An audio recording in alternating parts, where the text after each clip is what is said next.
Aujourd'hui, nous allons revenir sur un document quasi incontournable dans la vie de l'entreprise, le devis. Mais connaissez-vous toutes les mentions qui doivent y figurer?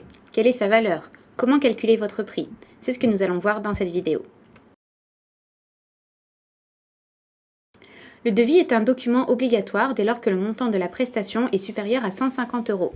Sa réalisation peut être payante ou gratuite, mais s'il est payant, alors le client devra en être informé. De plus, le devis a une véritable valeur juridique puisque s'il est signé et daté par les deux parties, alors le devis a une valeur de contrat. Veillez donc bien à respecter vos engagements en termes de délai et de prix. Enfin, le devis constitue un support important dans la communication de vos prestations auprès de la clientèle. Veillez donc à le faire lisible et détaillé pour rassurer et convaincre le client potentiel. Pour faire un bon devis, vous devez tout d'abord évaluer précisément quelles sont vos charges afin de déterminer à partir de quel tarif vous pouvez vendre raisonnablement.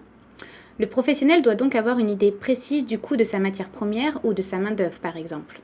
Les frais de déplacement, la consommation énergétique et toutes les dépenses qui viennent impacter de loin comme de près votre coût de revient devront donc être prises en compte dans l'établissement du prix et de la prestation.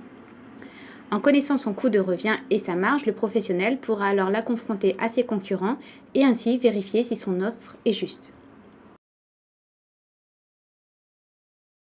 Comme toute entreprise, vous devez chercher à dégager des profits et cela nécessite de dégager une marge suffisante. Je ne vous conseille donc pas de vous focaliser uniquement sur le prix de vente de vos concurrents, mais cherchez avant tout à être rentable.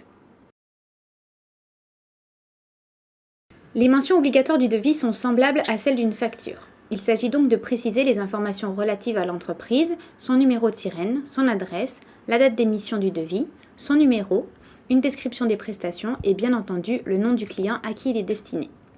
Enfin, il y a des mentions particulières qui peuvent trouver leur place telles que devis reçu avant exécution des travaux, la date de début et de fin de la prestation, la période de validité de l'offre et les éventuelles conditions de révision du prix. Et pour finir, le client doit donner son accord en précisant bon pour accord et en signant.